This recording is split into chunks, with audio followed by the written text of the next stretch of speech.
Ok, bah, trop bien, tout le monde est là et merci beaucoup d'être là, c'est trop cool à la fois qu'il fasse beau, je vous remercie pour ça et c'est trop sympa aussi d'être venus aussi nombreux pour cette deuxième rencontre en mode climat. Alors pour vous faire un petit rappel, en mode climat, ça naît de cette tribune qui a été publiée en juillet dernier dans Le Monde, dont le titre était « Nous, marques textiles, demandons à être plus régulées ». Un titre qui avait retourné le cerveau de pas mal de monde. Un tout petit mot sur l'endroit où on est actuellement aux Amarres, et si vous avez besoin de plus d'informations sur ce lieu, je vous inviterai à en parler avec Suzanne, qui est élégamment habillée d'une veste jaune aujourd'hui, qui est la responsable de ce lieu. Les Amarres, c'est un lieu qui a beaucoup à voir avec En mode climat, puisqu'il essaye de mêler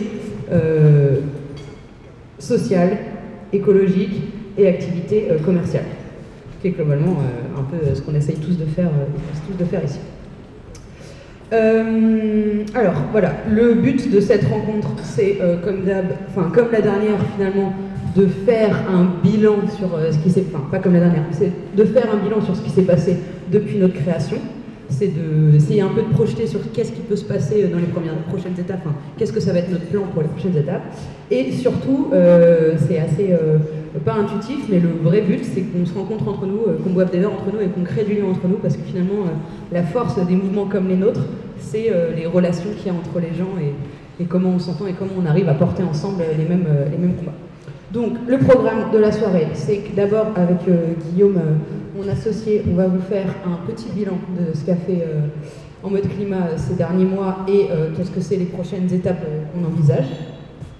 Ensuite, on aura Thomas Uriès de 1083 qui est habillé, c'est extrêmement surprenant, en jean bleu et en t-shirt rouge, qui nous donnera son sentiment et son analyse sur comment ça avance la relocalisation en France. Ensuite, on aura un petit mot de Eric Boel, qui est aussi souvent habillé de la même manière, d'ailleurs j'y pense, en chemise bleue et en jean. Voilà, Eric Boel, Détissage de Charlieu, qui pourra nous parler, faire un petit point sur l'affichage environnemental et surtout sur l'obligation de traçabilité, qui est une directive qui va être obligatoire en France à partir de janvier, si je ne m'abuse. Ensuite, on aura donc Florent, Marie, Paul et Hubert, qui sont les référents des groupes de travail dans votre climat, qui vous présenteront chacun, en fait, il y a du monde qui arrive, qui vous présenteront chacun un petit peu l'objectif de ces groupes de travail et comment les rejoindre et pouvoir travailler avec eux. Et voilà, et merci et bienvenue aux nouveaux arrivants. Alors, première chose, En mode climat, la dernière fois qu'on s'était rencontrés, la vraie question que tout le monde se posait, c'était là, ouais, c'est super de se battre pour un plus faible impact climatique de l'industrie textile, mais c'est quoi exactement la gouvernance dans mode climat, comment ça marche, etc. Et je dois vous dire que jusqu'ici, c'était un peu freestyle. Heureusement, depuis, on a enfin créé une structure, donc En mode climat est dorénavant une association. Alors, ça veut dire que cette association, en termes de gouvernance précise, elle comporte un bureau. Donc, le bureau, il est en charge à la fois d'être garant de la mission et de la vision de l'association, mais également de coordonner le travail des groupes de travail, plein de fois travail, comme ça. Donc, le bureau a arbitrairement été nommé, c'est un bureau temporaire, donc c'est moi-même, Thomas et Eric qui en sommes membres en tant que fondateurs de l'association. C'est quelque chose de temporaire, le temps de créer l'association. Ce qu'on espère, c'est pouvoir faire dans les 12 prochains mois une élection afin de faire quelque chose qui soit un petit peu moins russe. Alors, donc, il y a un bureau qui donc garantit la vision et qui coordonne le groupe de travail. Ensuite, il y a l'activité de plaidoyer. L'activité de plaidoyer, c'est-à-dire aller parler aux autorités et faire en sorte que des lois, des régulations qui contraignent notre secteur à être plus écolo passent. Cette activité de plaidoyer, jusqu'ici, elle a été assurée par Guillaume et moi-même. Pour vous faire un petit bilan, c'est énormément de travail. Si on devait estimer ça, je pense qu'on est chacun à mi-temps sur ce sujet-là. Ça demande énormément de travail. Ça demande une expertise à la fois sur comment on fait du plaidoyer et à la fois sur comprendre les questions textiles qui est assez importante, et surtout, ça demande un carnet d'adresses. En fait, il faut savoir aller parler à tel conseiller, tel directeur de cabinet, tel député, etc. Un carnet d'adresses que nous n'avons pas, globalement. Donc là, le constat qu'on fait après presque un an d'existence dans Mode Climat, c'est que nous ne sommes pas suffisamment compétents pour porter nous-mêmes le plaidoyer. Il nous faut une personne qui soit experte sur ce sujet, il nous faut une personne qui ait cette expertise, ce temps et surtout ce carnet d'adresses pour pouvoir porter ce plaidoyer. Donc c'est l'objectif pour la prochaine année dans Mode Climat, c'est d'arriver à salarier une personne qui puisse porter ce plaidoyer, c'est-à-dire ces changements réglementaires. Le troisième pilier dans Mode Climat, c'est la production de savoir ou de contenu. Vous n'êtes pas sans ignorer que nous sommes dans un secteur où le greenwashing est légion, où les fausses informations tournent aussi vite, voire plus vite que les vraies. Donc une de nos missions en Mode Climat, c'est d'arriver à produire des contenus et des savoirs qui sont fiables et qu'on puisse opposer à nos ennemis. Donc ça, l'activité de production de contenu, elle est assurée par Guillaume, qui, grâce à son expertise et a énormément de temps passé sur Google Scholar, etc., à faire du fact-checking, à vérifier les sources. Donc c'est Guillaume, et en plus de ça, il y a un espèce de comité scientifique qui relie toutes les notes de manière à nous assurer qu'on ne dit pas de bêtises et que ce qu'on dit est solide scientifiquement. Donc pour vous donner une idée, voilà, on a des gens du Shift Project qui relisent les notes, et là ce qu'on espère, c'est que la nouvelle chaire Tech and Care de l'ENSEI soit aussi parmi les relecteurs. Et le dernier pilier de la structure de l'organisation dans Mode Climat, ce sont les groupes de travail qu'on va lancer ce soir, qui sont en train d'être lancés, et qui ont pour but de permettre à tous les membres qui le souhaitent de s'impliquer dans la vie de l'association, dans le travail de l'association. Donc les groupes de travail sont le groupe financement, parce qu'on va avoir besoin d'argent pour financer la personne qui fait le plaidoyer. Les groupes vulgarisation, qui a pour but de rendre accessible et compréhensible à tous les idées et les notions qu'on véhicule, qui sont finalement assez compliquées pas évidentes de prime abord, quand on parle de carbonation d'énergie, Primovis, etc. Il y a aussi le groupe communication qui va être en charge justement d'amplifier finalement tous les messages de l'association. Et enfin le groupe recrutement qui est en charge, lui, de faire en sorte que nous ayons de plus en plus de membres dans ce collectif, car sa force, pour l'instant on tourne avec 0 €, la force de ce collectif, c'est son nombre et c'est l'énergie que les membres mettent dedans. Donc voilà, les 3 groupes de travail. On donnera la parole à la fin aux référents, aux animateurs de ces groupes. Si vous avez envie de vous impliquer dans Mode Climat, c'est à travers ces groupes de travail que ça se passe. Alors, et je passe la parole à Guillaume pour faire un petit bilan de notre activité.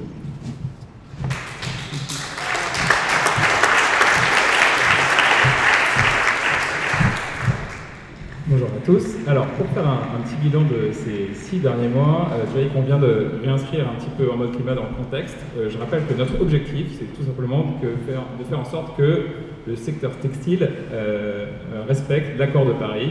Et donc, en gros, qu'on divise par 3 nos émissions de gaz à effet de serre d'ici 2050, puisque c'est ça qui nous donne 66% de chance de rester sous la barre de degrés. C'est que les émissions de gaz à effet de serre au global dans le monde soient divisées par 3. Alors qu'est-ce que ça veut dire? La dernière fois on avait fait une petite équation, je ne sais pas si vous vous souvenez ou si vous avez vu la vidéo.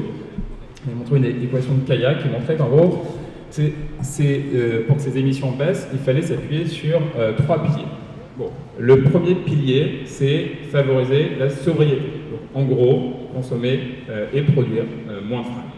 Et donc, qu'est-ce qu'il faut faire pour ça? En gros, il suffit d'aller sur le site de Chine et de faire exactement tout l'inverse.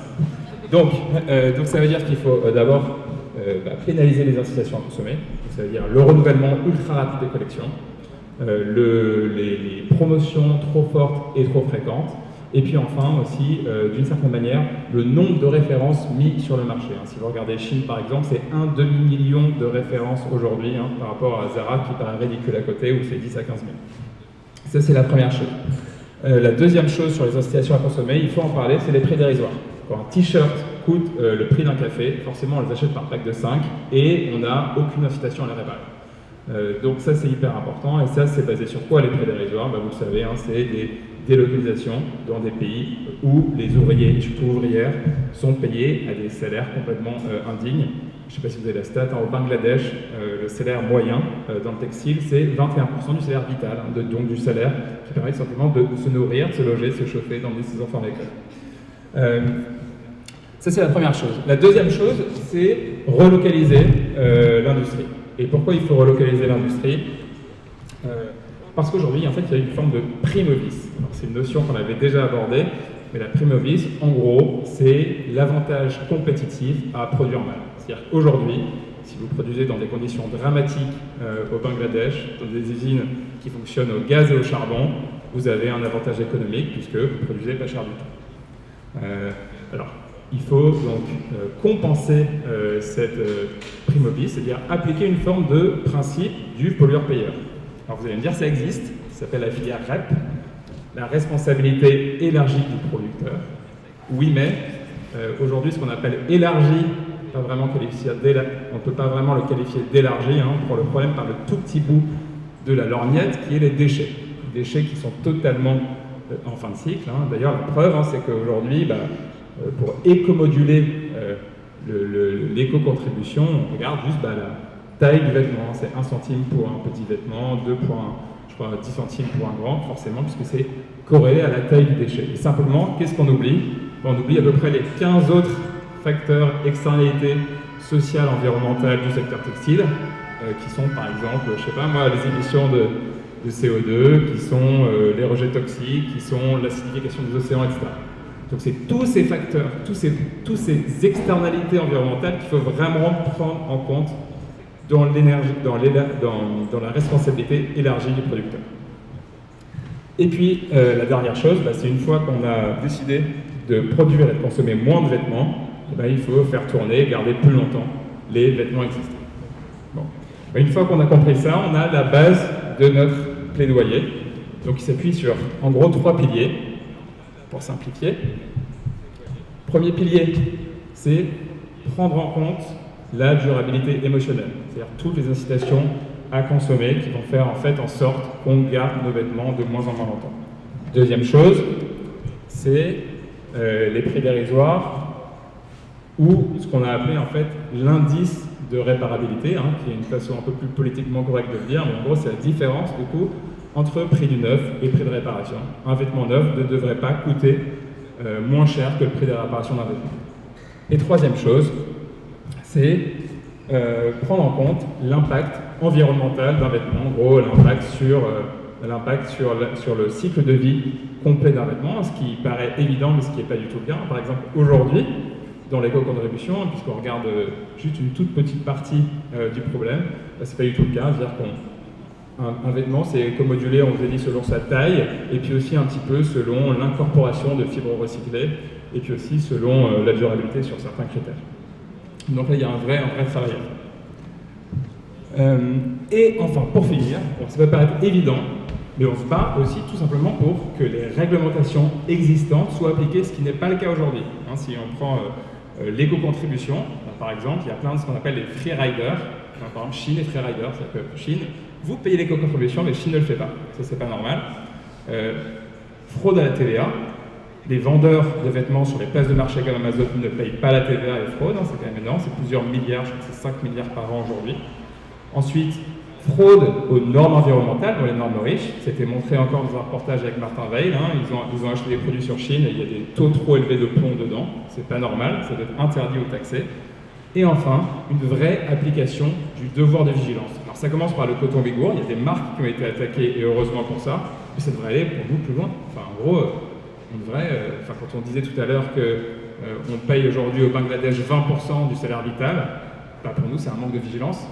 Et donc ça devrait être bien évidemment, il devrait y avoir une application du devoir de vigilance là-dessus. Voilà, vous avez les bases de notre plaidoyer. Alors maintenant, comment on a défendu ce plaidoyer dans les différentes fenêtres réglementaires qui sont ouvertes à nous. Alors, je vous l'ai dit, il y a ce qu'on appelle la filière REP, responsabilité élargie du producteur, où aujourd'hui, clairement, ce qui est fait n'est pas du tout satisfaisant. Donc on a déposé une contribution dans le cadre de la refonte du cahier des charges. On a juste déposé. Et pour être très transparent, pour l'instant, on n'a pas de nouvelles. Donc on attend une réponse de leur part. Deuxième chose, c'est l'affichage environnemental. Donc là, c'est une sorte de, bon, vous le savez, hein, c'est une sorte de Nutri-Score qu'il va y avoir sur les vêtements, d'ici à peu près 2024-2025. Il y a des projets, il y a des méthodes qui sont testées en ce moment. Il y a des choses intéressantes, mais au moins il y a des points d'inquiétude.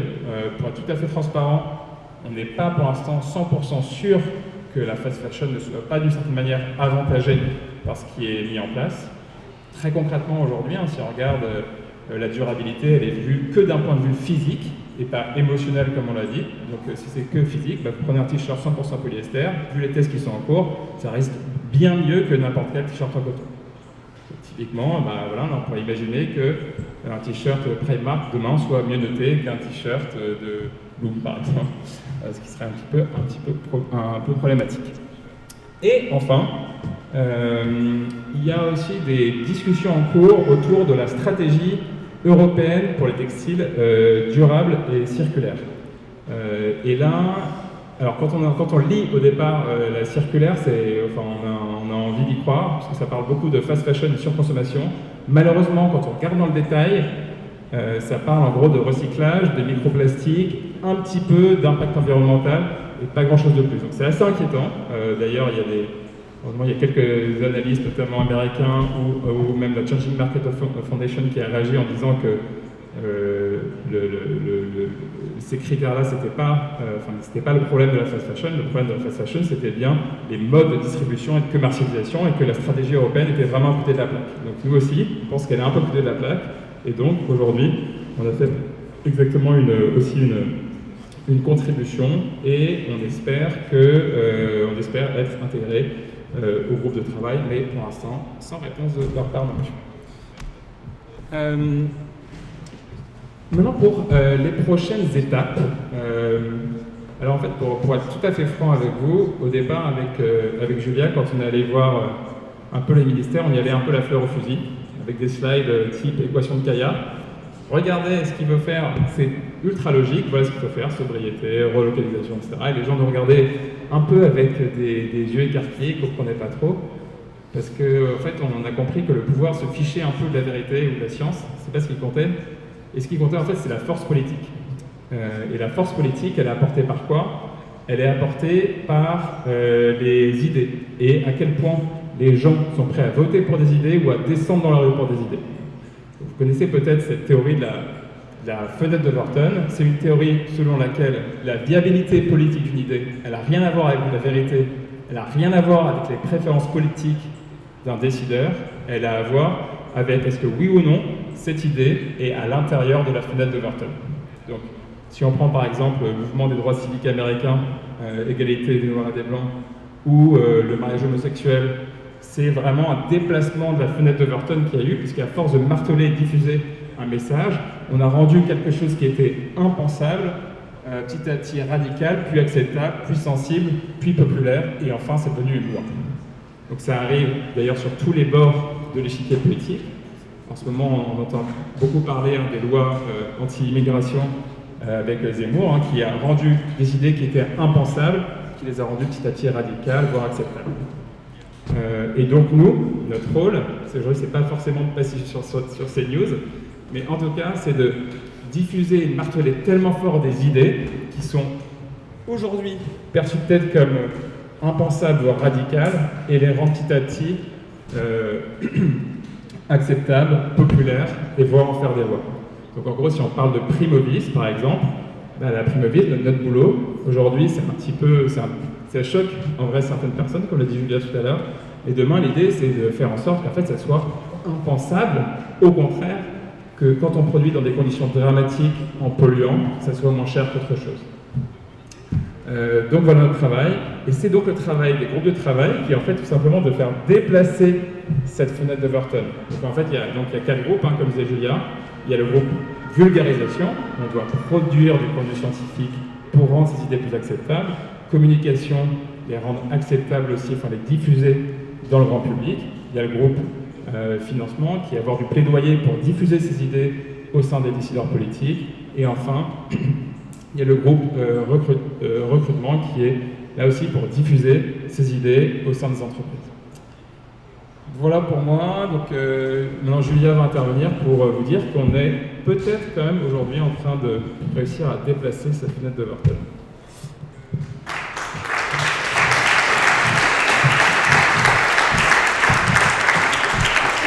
Alors, oui, donc parce que là, si on regardait juste notre plaidoyer, on a l'impression, enfin, on a beaucoup parlé, on a donné nos idées, mais finalement,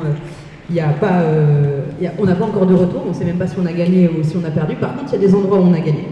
La première chose, donc, comme le disait Guillaume, ce qui est important, limite encore plus important que les rendez-vous dans les ministères, le plus important, c'est que nos idées elles soient reprises et elles soient diffusées. Et là, je pense qu'on a quand même réussi quelque chose. Première chose, c'est qu'en mode climat existe dans les médias. En mode climat existe dans les médias, et je dirais même plus qu'en mode climat est devenu presque incontournable quand on veut parler de mode et d'écologie.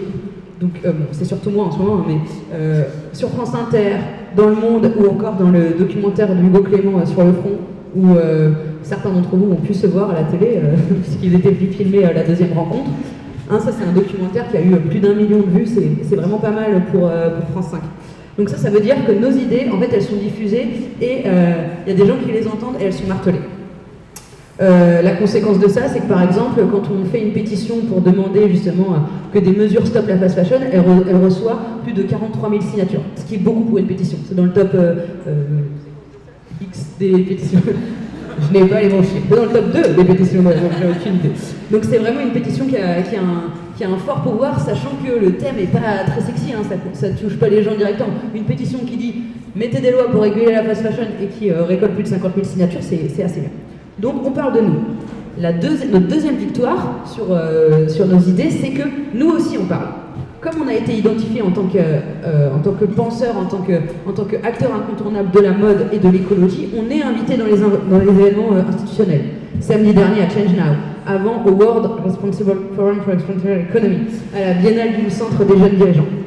Donc, le fait d'être invité dans tous ces événements, c'est aussi une manière de parler et de diffuser nos idées, donc pas au grand public, mais aux prescripteurs, aux gens à l'intérieur des entreprises. Alors vous allez vous dire que pour l'instant, c'est beaucoup moi qui parle. Effectivement, en plus, je suis toujours sablée pareil. Seule ma coupe change. Et c'est pas du tout... moi, je pense que ça manque de puissance que ça soit seulement une personne qui porte notre message. Donc tout le but du groupe de vulgarisation, ça sera aussi de faire en sorte que d'autres membres soient formés afin de répartir cette prise de parole et qu'elle puisse être là aussi dans beaucoup plus d'événements qu'on le fait aujourd'hui. Troisième signal que nos idées qu'on gagne, c'est que nos idées et nos notions progressent. Par exemple, la notion de primovis, je rappelle l'avantage compétitif à mal faire, le fait qu'un jean produit par Chine soit 10 fois moins cher qu'un jean produit par Thomas et que ça soit permis par les lois du marché. Cette notion de primovis, c'est quelque chose qui a pas mal diffusé. Par exemple, ça a été beaucoup repris par le mouvement Impact France, qui est l'espèce de MEDEF des entreprises éthiques et qui donc maintenant l'a repris effectivement dans tous ces éléments de langage et qui en parle beaucoup. Donc ça permet, le fait que d'autres personnes reprennent ce terme, ça permet une adhésion plus large en fait à nos idées, et en particulier à l'idée qu'il faut des lois pour réguler notre secteur. Une autre victoire sur nos idées qui progressent, c'est sans doute l'impact de la note qu'on a publiée sur l'augmentation des volumes de consommation. Alors je ne sais pas si vous avez un peu suivi, mais pour rappel, avant qu'on publie cette note, il y avait pas mal de journalistes qui reprenaient une étude pas très sourcée qui disait que les Français étaient sobres en consommation, voire que la consommation en volume en France était en décroissance. Ce qui est un peu quand même contre-intuitif, parce que si vous regardez la Chine, quoi, enfin la Chine, la fast fashion.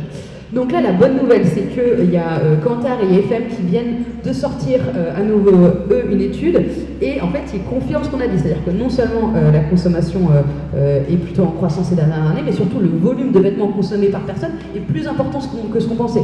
Avant, on pensait que c'était autour de 40 vêtements, selon les chiffres de Rick Fashion, c'était autour de 40 vêtements par personne et par an. Cette note, elle dit que c'est 46 vêtements par personne et par an. Enfin là, quand on voit qu'il y a une note Kantar IFM qui dit qu'on consomme 46 vêtements par an et par personne, qui peut dire que la France est sobre en consommation de vêtements? Enfin, ce n'est plus acceptable. Donc on gagne quelque chose on gagne la bataille culturelle, en tout cas on gagne la bataille de l'information.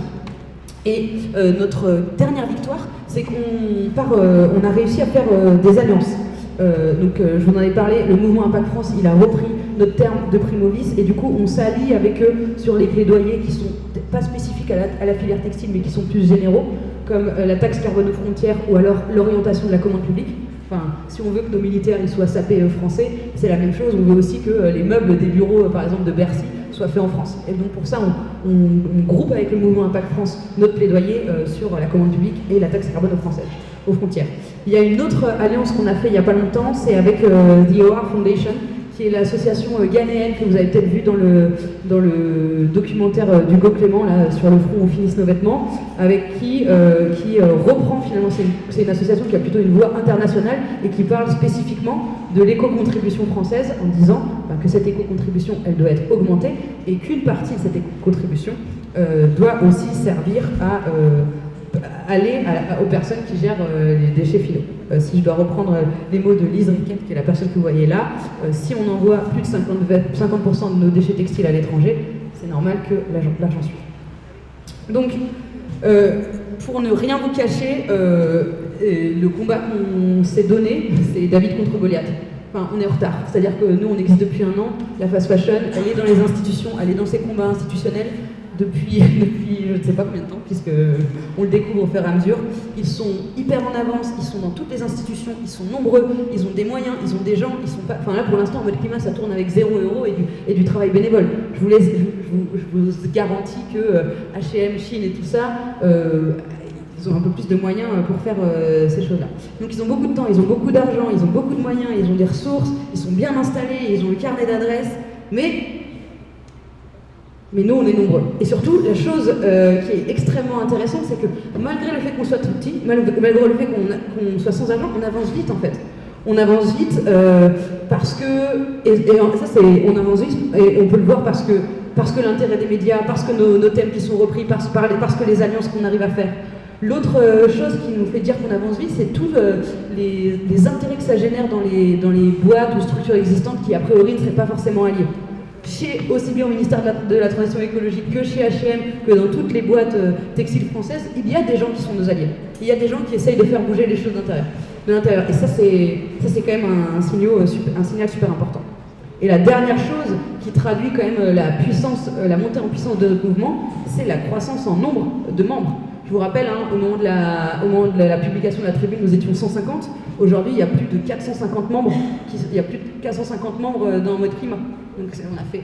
Bon, alors autant la croissance, c'est pas un objectif d'un point de vue économique, mais d'un point de vue plaidoyer, d'un point de vue militant, etc. Ça, c'est vraiment un objectif. Parce que notre seule force, face à ceux qui ont beaucoup d'argent et beaucoup de moyens, notre seule force, c'est nos convictions et c'est notre nombre. Donc, et on a un avantage par rapport à eux. Certes, on n'a pas d'argent, mais en fait, nous, notre combat est juste. Et nous, on sert l'intérêt général, on sert finalement... Enfin, on se bat pour la viabilité de la planète, quoi. C'est dur de faire plus cool comme question de combat. Et on est nombreux. On est beaucoup plus nombreux qu'eux, en fait. Donc, si on arrive à faire de chacun d'entre nous, finalement, un porte-parole dans Mode Climat, même pas dans Mode Climat, en fait, si on arrive à faire chacun d'entre nous un porte-parole, en fait, des idées que nous véhiculons, on est de taille à lutter contre la fast fashion, on est de taille à lutter contre leur lobbying. Et donc, je voulais mettre cette petite phrase, est-ce qu'elle est là, cette petite phrase ? En fait, on est une vague qui avance et qui grandit. Vous savez, la vague, au début, elle est toute petite, nanana, etc. Et en fait, sur son chemin, elle entraîne des gens, elle avance de plus en plus vite, elle est de plus en plus grosse. On pourrait croire que c'est une métaphore de Chine, mais non, c'est une métaphore de nous. Donc voilà, on est une vague qui avance et qui grandit. Et avant de passer la parole à Thomas, j'aimerais juste préciser que il y a Marie, Paul, Hubert et Flo qui vont vous présenter tout à l'heure les groupes de travail. C'est l'occasion pour vous de vous impliquer dans le mouvement et de faire partie de cette vague, de mettre votre énergie dans cette vague pour qu'elle avance et qu'elle grandisse. Et je passe la parole à Thomas pour un petit mot sur la relocalisation en France. Merci beaucoup.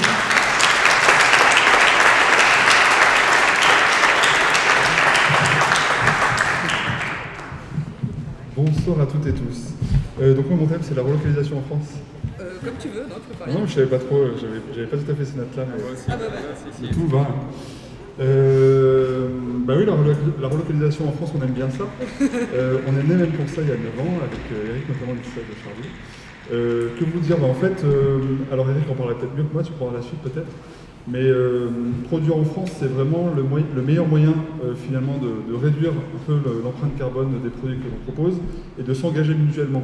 Parce qu'en fait, derrière la notion de produire en France, au-delà du pays, il y a la notion de proximité.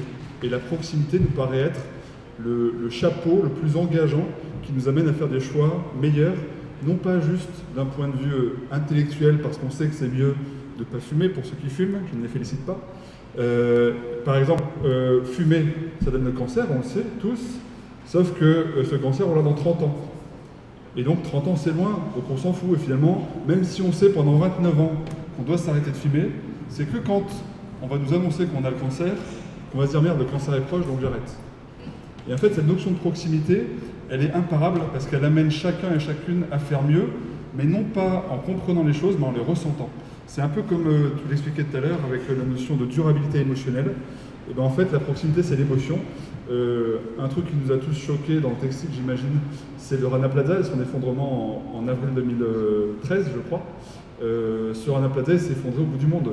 Donc ça nous a tous émus, mais ça nous a émus, allez, un quart d'heure. Après, on a zappé, et puis on a vu les infos, on a vu autre chose, et puis on avait oublié.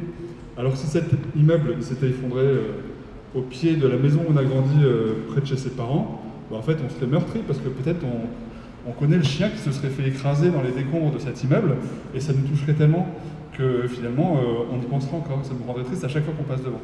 Là, le Rana Plaza c'est super loin, donc l'émotion est loin, donc l'engagement à changer notre comportement derrière, ben, il est loin aussi. Et donc cette proximité, elle est hyper engageante dans le temps.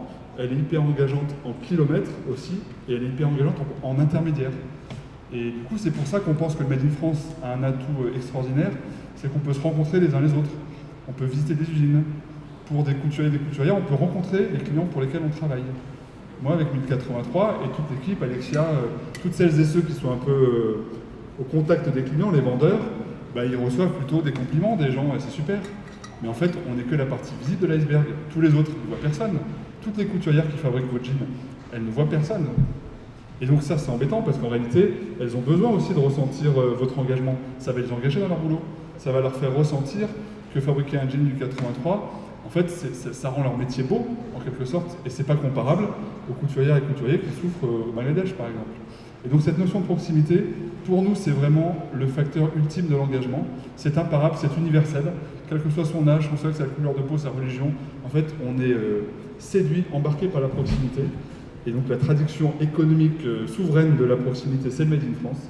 C'est pour ça qu'on cherche, nous, à relocaliser chacune des étapes de la fabrication du jean, de la matière première à la filature, à la teinture, au tissage, à la coupe, à la confection et au lavage des jeans. Et ça, en fait, dans tous les métiers, on peut le faire. Eric dans le tissage, Karine dans le tricotage, Bruno dans le tricotage aussi, pardon. Tu regardes ton téléphone, ça t'a... Du coup, tout ça pour dire qu'en fait, il y a vraiment un enjeu à se rapprocher les uns des autres. Moi, je vous invite à visiter des usines, à questionner les vendeurs sur comment c'est fait, pour vous rapprocher en quelque sorte de la filière. Et pour rebondir aussi sur ce que tu disais, Julia, par rapport au sens de s'engager dans le mode climat, c'est que c'est super utile, c'est super efficace. Le chemin parcouru en un an est énorme. Et la meilleure preuve de cette efficacité, c'est le greenwashing de toutes les marques que l'on combat. Si elles communiquent à ce point sur les enjeux que l'on porte, c'est pas par vocation ou par, je dirais, conviction. Elles ont le droit d'avoir cet avis-là aujourd'hui, mais historiquement, elles n'ont pas fait leur preuve de leur attention au sujet qui nous porte. Par contre, le fait qu'elles en parlent, eh ben déjà, par rapport à il y a 10-15 ans, quand c'était les débuts de la mode éthique, les mêmes discours que l'on portait, ils étaient marginaux. En fait, il n'y a rien de pire que d'être marginaux. Aujourd'hui, toutes les marques éthiques, toutes les marques normales comme de la même manière, vous regardez le site de H&M et vous regardez le site de 1083, on dit la même chose. Sur l'économie circulaire, le respect de la planète, le respect des gens, etc. Mais moi, j'aime autant qu'ils le disent, ça nous crédibilise et ça accélère la prise de conscience des consommateurs qui voient bien que les messages que l'on porte, ils ne sont pas isolés, donc ils ne sont pas incrédibles, ils sont au contraire d'autant plus crédibles que plein de marques les portent. Et enfin, ce greenwashing, comme tu disais aussi Julia, ça engage ces entreprises. Parce que quand on commence à dire quelque chose, en fait on n'a pas trop d'autre choix que de le faire, sinon on perd en crédibilité, on perd en audience, finalement on perd en communauté. Et du coup ça force ces marques à accélérer le mouvement. Donc plus elles greenwash, plus elles accélèrent leur transition. Et à l'intérieur de ces entreprises, il y a des hommes et des femmes qui ont le droit d'avoir un petit cœur et un petit cerveau comme nous. Et qui ont le droit aussi d'essayer de faire des efforts à l'intérieur pour faire changer les choses. Et nous, notre enjeu, c'est pas de remplacer ces marques, parce qu'en fait, ce serait remplacer finalement un monopole par un autre, et c'est jamais bon, le monopole. Mais le but, c'est simplement d'accélérer la transition de ces gens-là. Et donc, ils ont le droit de faire leur transition. Nous, on a le devoir d'être intransigeants avec les ambitions qu'on porte, mais on a le devoir aussi d'être ouvert à eux, et en même temps qu'on est très exigeant avec eux, il ne faut pas qu'on leur donne des baffes avec nos mains, il faut qu'on les tire à nous pour en faire des alliés. Et c'est ça, je trouve, un peu l'état d'esprit dans notre climat que j'aime bien. C'est de ne pas juger le passé, parce qu'en fait, en réalité, si on regarde nos vies perso à tous, on n'est pas des modèles sur plein de sujets, j'imagine. Et donc, eux aussi ne sont pas des modèles, comme tous. Et l'idée, c'est de regarder devant, avec nos différences, et d'en faire une force dans un but commun, celui qui a été très bien présenté par Julia et Guillaume. Donc voilà, en avant.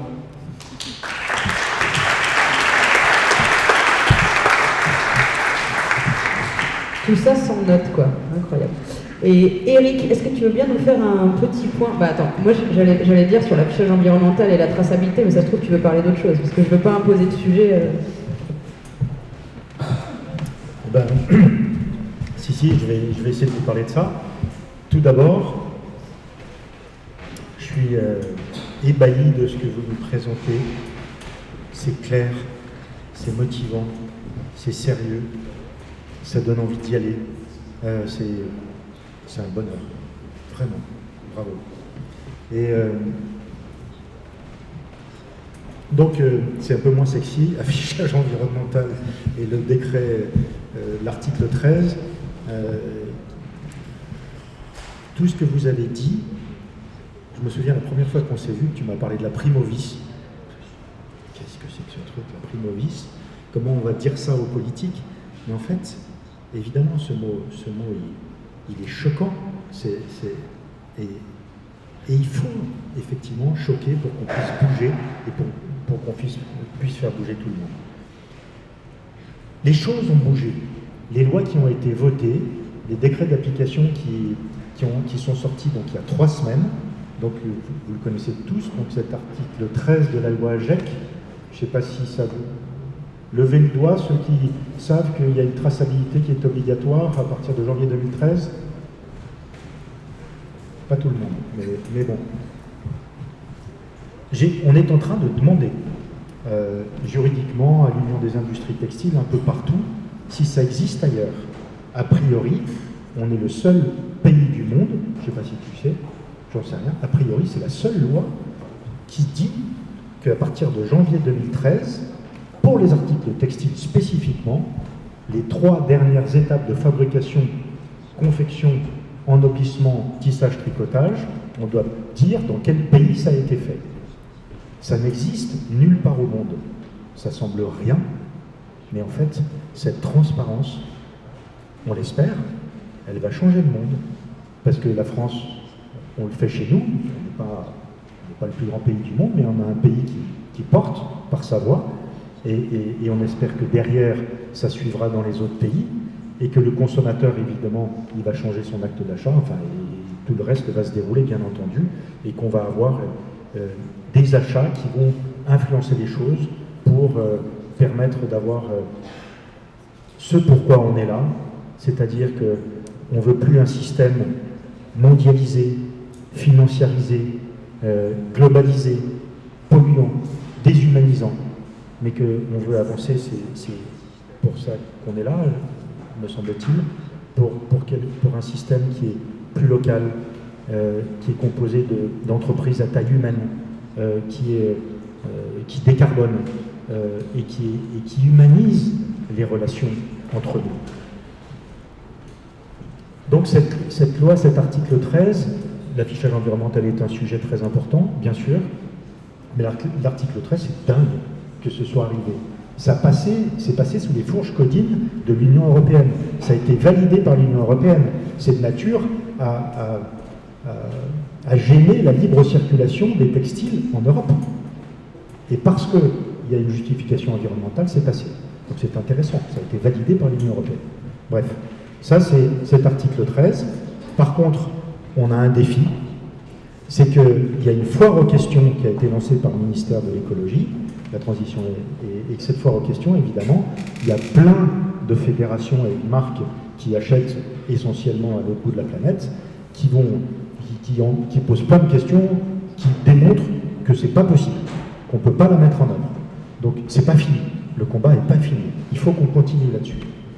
Et l'une des possibilités que nous avons à mettre en œuvre, ça peut faire peut-être partie d'un groupe de travail, c'est de proposer un mode d'emploi. Plutôt que poser 50 questions qui montrent que c'est pas applicable cette loi, c'est de dire, bah si, on l'a appliqué et comme ça fonctionne. Ça c'est un truc très simple, mais à mon avis, sur lequel on peut agir. L'affichage environnemental. L'affichage environnemental, c'est né sous Sarkozy, pendant le Grenelle de l'environnement, au tout début de son quinquennat, donc il y a 15 ans. Aujourd'hui, il y a très peu d'entreprises qui l'utilisent. C'est une usine à gaz, ça a été une usine à gaz en France, et c'est en train de devenir une usine à gaz européenne. Cette usine à gaz, elle est extrêmement dangereuse. C'est ce que tu disais, on peut avoir un affichage environnemental qui donne une bonne note à un produit qui n'est pas vertueux. Et c'est clairement ce qui est en train de se construire. Donc, avec l'Union des industries textiles, on a déposé une méthode qui a été retenue. Il y en a 11 qui ont été retenues, donc on ne sait pas ce que ça va donner derrière. Cette méthode, je vous partage les principes essentiels. L'affichage environnemental,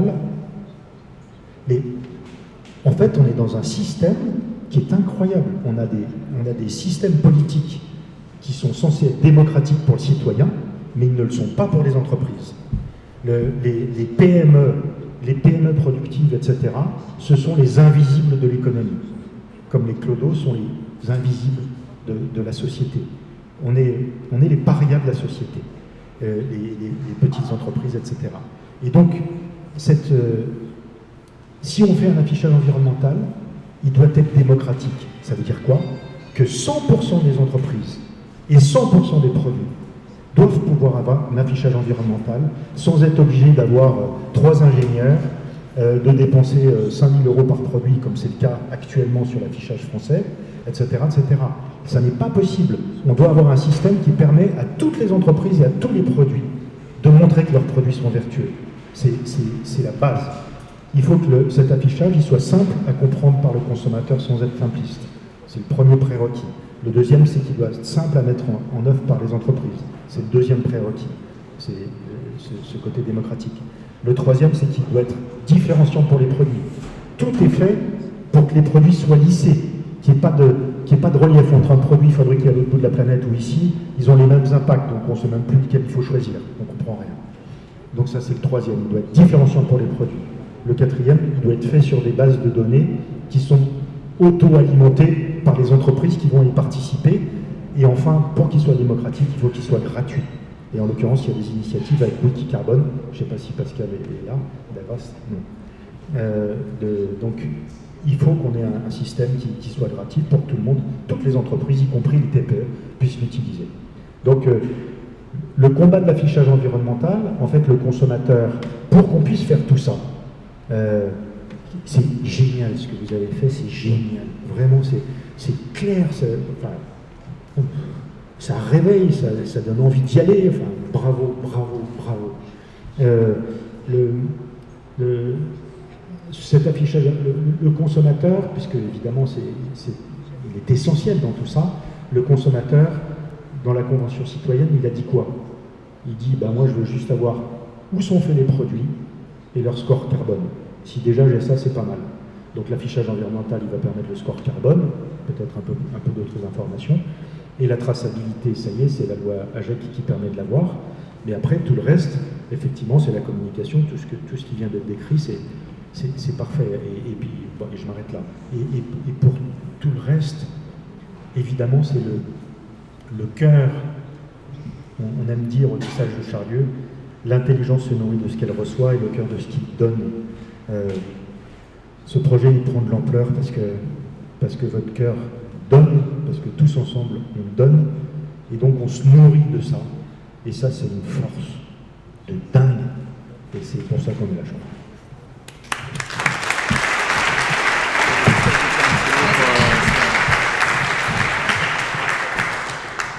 Et moi j'ajoute juste un petit mot sur la traçabilité, parce que alors je sais pas si Eric tu le sais, moi j'ai découvert que le fait qu'on soit pas obligé de mettre le made in sur un vêtement, c'est quand même hyper surprenant, on a du mal à y croire. Ça date d'une loi européenne de 1986 qui stipule que il est interdit d'obliger un pays à afficher le made in parce que sinon ça serait une entrave aux échanges puisque ça pourrait inciter les consommateurs à acheter des produits nationaux. Et donc je trouve ça assez dingue de voir l'idéologie qu'il y avait à l'époque et à quel point ça a changé. Et juste pour, je trouve ça assez dingue parce que ce que Eric dit pas, c'est que c'est en grande partie grâce à lui qu'aujourd'hui on a cette obligation de traçabilité, donc tu es la preuve vivante qu'un travail de conviction au plus haut niveau peut marcher. Donc merci.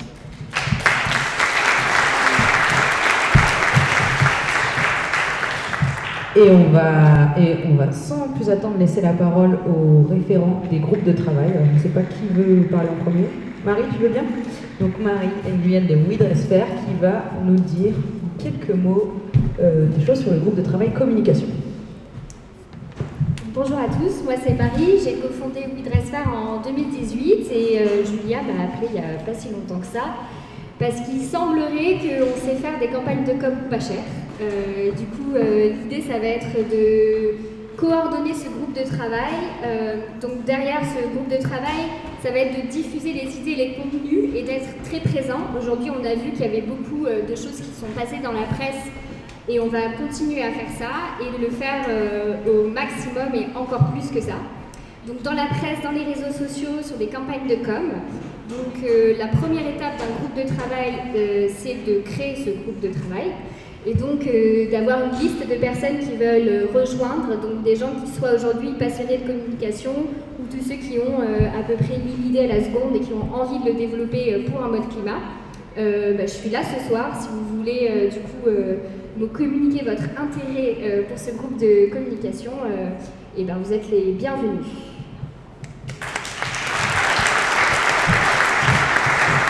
Et Marie a aussi un mail, si vous n'osez pas lui parler directement, je comprends, elle est assez impressionnante. Est-ce que Hubert, tu veux enchaîner avec le groupe de travail vulgarisation? Salut à tous, ça va? Trop bien, je suis content d'être arrivé du Nord pour vous voir ce soir. Moi je m'appelle Hubert Mott, j'ai créé une société qui s'appelle La Vie est Belt. Ça va bientôt faire 5 ans, on fait des ceintures avec des pneus de vélo usés, un peu comme ça, et avec d'autres matières aussi. Je pense, si on est tous là ensemble pour la deuxième fois déjà, ça veut dire que vous y croyez à ce qu'on fait et en mode climat. Je pense qu'on a tous envie et besoin d'être ambassadeurs de ce mouvement. Et pour ça, le but de ce groupe de travail vulgarisation, c'est de pouvoir se transmettre chacun les bonnes informations et les bons mots pour parler de ce qu'on fait, des besoins et du combat qu'on veut mener. Un peu comme le font déjà en fait l'équipe de Loom, quoi. Donc un big merci déjà, avec big up. Donc l'objectif du groupe de travail, ce que je vous propose, les deux points que j'ai identifiés dans un premier temps, c'est juste créer une fiche toute simple avec justement les bonnes infos et les bons mots pour en parler et que chacun puisse se l'approprier. Et le deuxième axe, c'est de se lister, commencer à le faire avec Julien, tous les événements sur lesquels on peut intervenir, dans lesquels on est invité, pour pouvoir prendre la parole et partager ces mots et partager notre mouvement et le faire grandir. Voilà. Donc s'il y en a qui sont chauds pour monter ces deux projets déjà et faire grandir ce groupe de travail de vulgarisation, ce sera avec grand plaisir. En tout cas, moi je suis au taquet de le mener.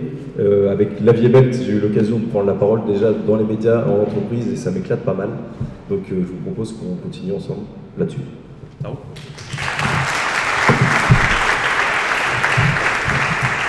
Et Florent, tu veux peut-être nous présenter, tu veux sans doute nous présenter le groupe de travail recrutement. Yes, merci Julia. Bonjour à tous et à toutes. Moi c'est Flo, je suis le responsable de la sustainability chez Picture, marque française d'Action Outdoor. Alors pour le coup, j'ai l'impression qu'on est un peu un ovni au niveau d'un mode climat parce que nous pour le coup on est beaucoup présent en Turquie, Taïwan, peu en France. On bosse aussi beaucoup avec des magasins intermédiaires entre la marque et le consommateur finaux, alors que j'ai l'impression que vous vendez beaucoup en direct. Mais pour autant, on est méga touché par tout ce qui se passe au niveau climatique, environnemental.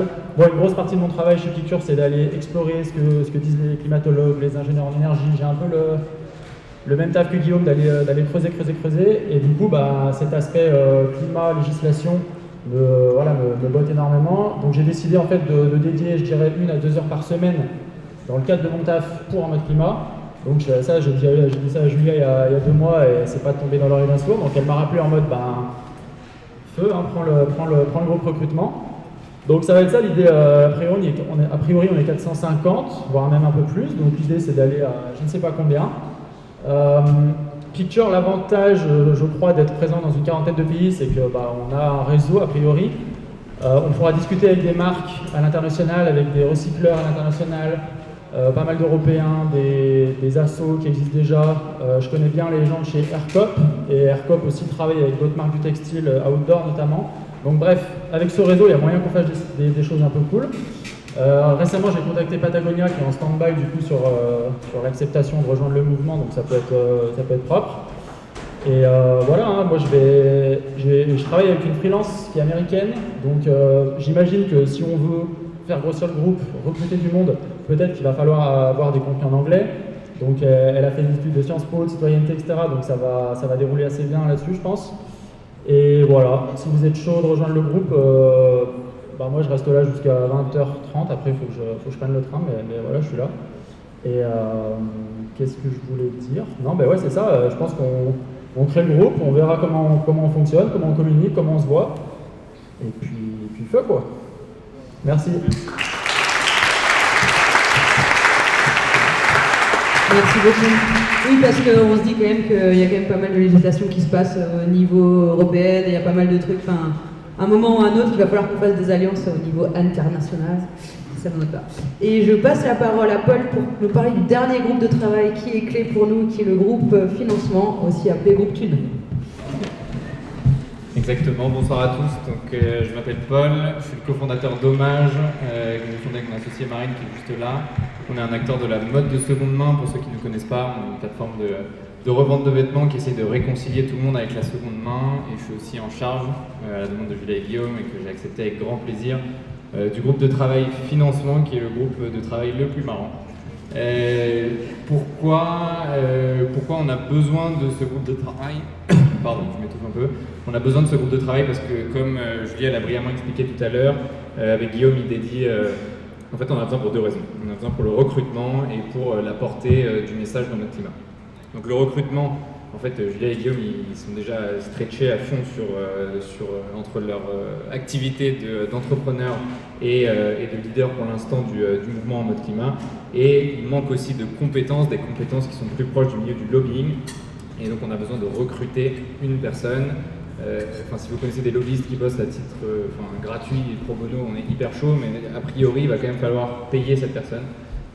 Payer une personne qui a les bons contacts, qui a les bonnes entrées dans les ministères, dans les bons organismes, qui a les bons arguments pour convaincre les gens et pour qu'ils adhèrent à notre cause. Et donc voilà, cette personne-là, on a besoin de thunes, de le groupe Thune, pour la payer. Et la deuxième raison, c'est la portée du message. Pourquoi? Parce que dans le monde des lobbies, que je connais assez mal, mais Julien m'a expliqué un peu comment ça marchait, les lobbies les plus puissants sont ceux qui ont le plus d'argent. Parce que ça permet de communiquer, ça permet de faire des campagnes de pub avec le groupe communication de Marie, ça permet de faire des études qui vont nourrir le plaidoyer. Donc en fait, on a besoin de thunes pour remplir les caisses qui vont porter le message dans notre climat. Donc ça, c'est à quoi va servir le groupe de travail financement. Comment on va se financer? On a déjà quelques pistes, des subventions. Il y a déjà une première subvention qui a été actée. On va pouvoir aller taper à toutes les portes possibles et imaginables pour se faire financer. Il y a aussi quelque chose qui a été mis en place chez Loom qui s'appelle c'est un module au moment du checkout, le tipping at checkout. Donc ça permet aux clients des marques de rajouter un petit quelque chose, comme l'arrondi à la caisse dans les supermarchés, pour financer le mouvement en mode climat. Ça représente déjà 0,5% du CA de Loom, donc si on s'y met tous collectivement, les grandes marques comme les petites, on va peut-être pouvoir payer 2-3 lobbyistes et devenir rapidement un mouvement hyper puissant. D'autres hypothèses, potentiellement une contribution libre pour être membre dans Mode Climat. Pourquoi libre? Parce qu'on ne veut pas que ce soit une barrière à l'entrée et on n'apporte pas non plus de services aux membres dans Mode Climat, enfin, même si dans les faits on pourrait se dire qu'on amène des services immenses, mais contrairement à une fédération, ce n'est pas des services qui se ressentent directement pour chacune de nos boîtes, mais donc une contribution libre, ça permettrait de financer ce mouvement, et puis potentiellement des dons de particuliers ou autres, et d'ailleurs toutes vos idées là-dessus sont évidemment les bienvenues. Pourquoi c'est moi qui m'occupe de ça, du coup l'aide de Marine et d'autres personnes de l'équipe Hommage qui sont chauds pour aider. Déjà parce qu'Hommage c'est une entreprise comme une autre qui a eu besoin de se financer et qui aura à nouveau besoin de se financer, donc c'est des sujets qu'on maîtrise un peu en interne. Et aussi parce que je peux confesser que dans une autre vie j'ai été consultant en stratégie dans un grand cabinet américain et donc j'ai développé quelques compétences qui permettent d'animer des groupes de travail autour de ces thématiques-là. Voilà, donc n'hésitez pas, comme disait Marie, le début du groupe de travail c'est qu'il y ait des gens dans le groupe de travail, donc pour l'instant on est un. Si vous voulez venir nous aider, il n'y a pas du tout besoin d'être passionné de financement pour rejoindre ce groupe, il faut juste avoir plein de bonne volonté avant la tchatch, être chaud pour brainstormer. Comment ça va se passer? On va réfléchir à tous les modes de financement possibles et imaginables. Et ensuite, on va se répartir les rôles pour pas que ça prenne un demi-temps plein à chaque personne de ce groupe. Faire des petits points de suivi régulièrement et puis célébrer les succès quand on aura plein de thunes pour financer ce mouvement. Merci à tous.